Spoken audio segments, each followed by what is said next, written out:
But anyways, that's for a little bit later. For right now, we have, guess who we have back here? It's Stu. We got Javi back, already in winter quarterfinals. No surprises here. He did win last week after all. And then we have Pocket, who I'm unfamiliar with, but apparently plays Joker, because that's who I see on the character screen right now. Yeah, you never know. I wonder if Javi has experience playing against Joker. It makes you wonder. But yeah, maybe. We'll have to.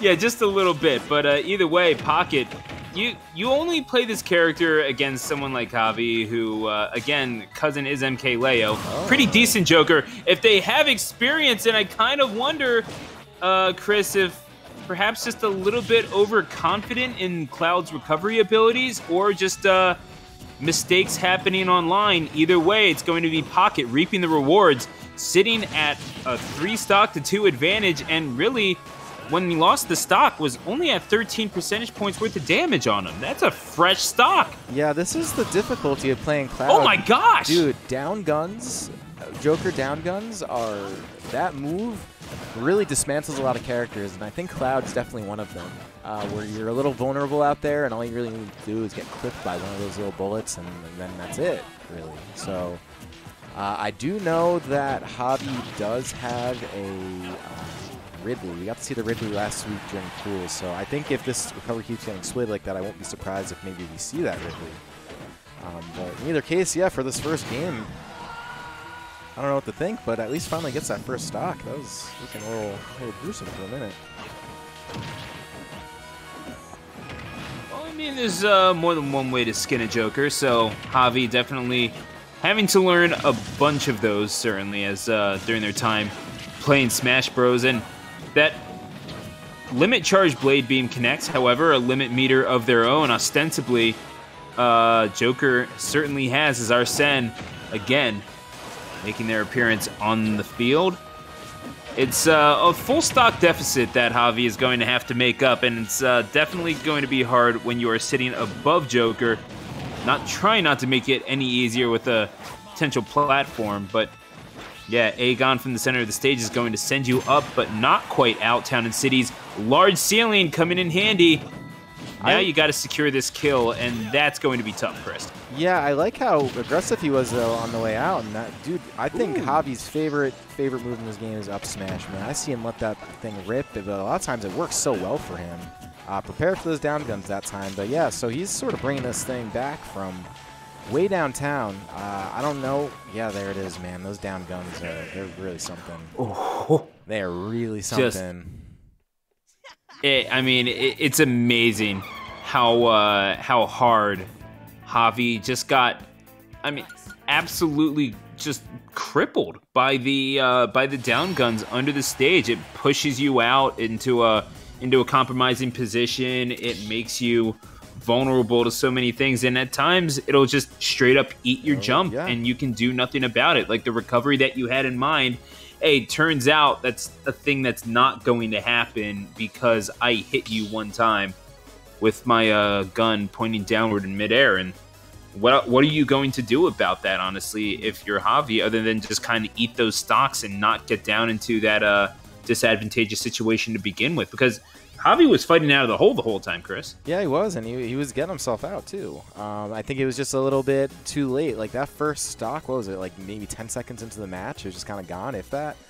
That's like a big deficit to come back from. Not even just, like, literally where you're down a stock, but even just, like, mentally, man. Like, that's the type of thing that it sucks going down like that. But he held in there, and I don't think he even changed his character. I think he's feeling pretty confident here. I just think that first stock happened so quickly. To a point where now maybe he's rebounded mentally, got those, kind of even things up before he lost. So, a confident Javi is probably a good Javi. I've only really gotten the pleasure of watching Javi really play firsthand through these tournaments, but, I have a feeling like you get a good player like this, if you're feeling confidence, that's kind of usually the key.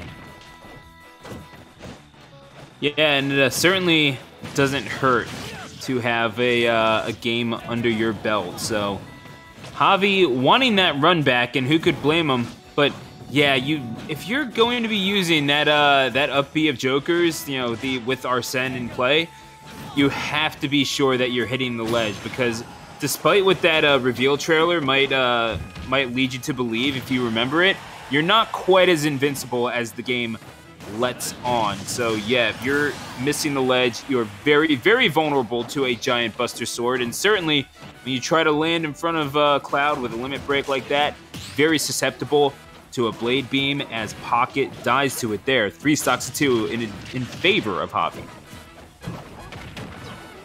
Yeah, man. Yeah, because here we go. The whole game's turned around already, and it really was a confidence thing. I really think you just taken totally off guard early on in that first game, because here we go, like totally different game coming out. He's a whole stock ahead, is really rolling with his confidence, and honestly sort of has Pocket on the back foot. Oh man, if he had hit that tech, he kind of had that recovery down, just sort of barely missing it though.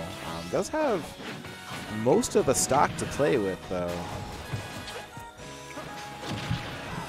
I mean, you have there's a lot with which you have to make up, so definitely understand missing the tech sometimes. It's sometimes it becomes a game of QuickTime events, and you're going to miss it just because of the nature of online. This is to be expected. So as Arsene once again makes an appearance on the map, going to be I'm using Splatoon terminology now. Just fucking end me now. We're still in Nintendo land. It's okay.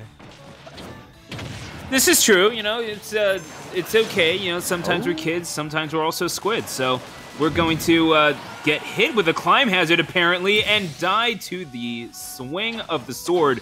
Cloud Strife, never want to underestimate the range of that Buster Sword, as Pocket seemed to do there. Dude, he just ate all of that up. Yum, yum, yum.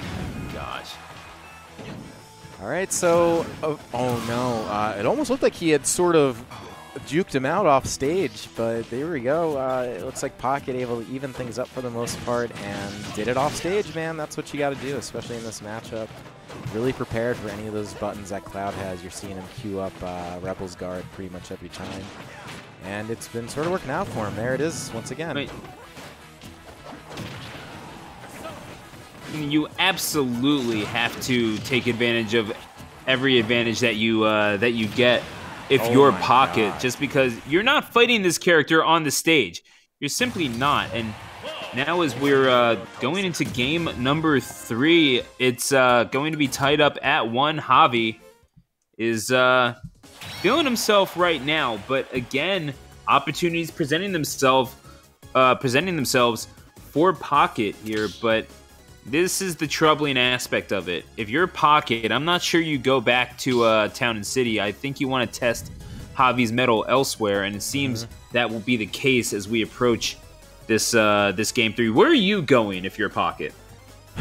Honestly, man, I feel like I would probably just bring Cloud. No, like I wouldn't give him any platforms. I'd probably just go to Final Destination. I'd just sort of try to play the ledge game. Javi's really good neutral, but like I feel like less platforms, less Cloud has to do, and more opportunities you have to get him off stage. I mean, I don't know exactly how this matchup plays, but if I had to guess, I would say FD might be a good pick, but we're going to find out because I do think we are going to see a stage switch. It looked like both of them hopped out while we were chatting. So your guess is really as good as mine at the moment. Oh, never mind. Here we go, PS2. Who doesn't like PS2, right? True. I mean, it's Starter Stadium for a reason. Yeah, man. This is most called the most balanced stage in the game, so a lot of times you'll see it come out in these situations, especially because usually you see it first off, just not this time around. And uh-oh. I'm switching connections. This is terrible.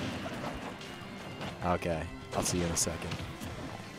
All right, so that is an early lead once again, going to Pocket.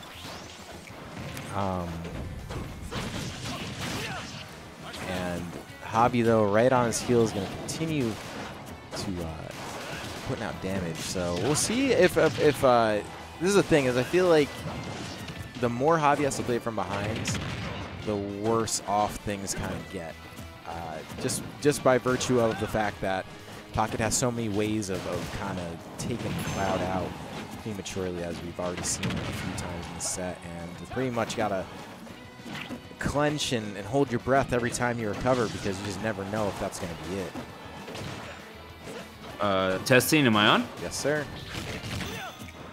Okay, cool. So we are Yeah, dude. still having issues. Is what's going on? Is it just coming in laggy? Yeah, it's laggy, but I'm not sure if it's on my end or on yours. But Well, either way, that's what I too. can tell you is that, yeah, Javi. Oh my God! Okay, so if I fail the lag test, am I going to be kicked from the commentary booth? That's the real question I No, have. I'm trying to keep you. Don't worry.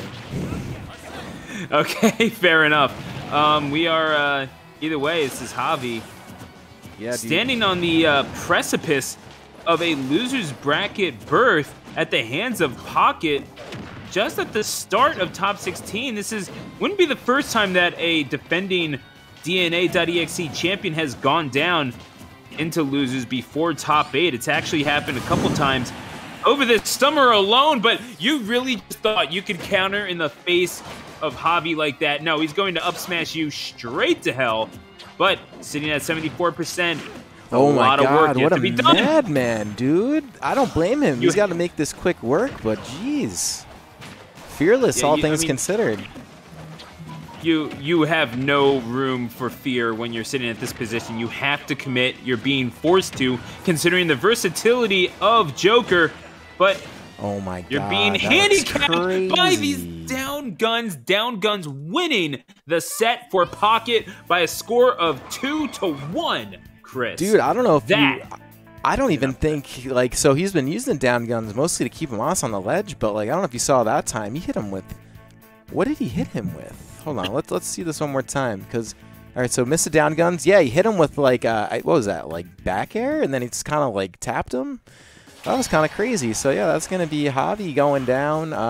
Yeah, heading down the losers. That is a early loss for him, but I won't be surprised to see him come back here probably later on. I mean, he was so dominant last week; it's hard to imagine. You know what I mean? We'll see. There are some killers in this bracket. Like there's Web, there's Beast, there's Lights, aka King Chris. So I don't know. I have to check out bracket to see where those guys are at. But if they've dropped in the losers, then you know that's going to make for a pretty messy losers run. But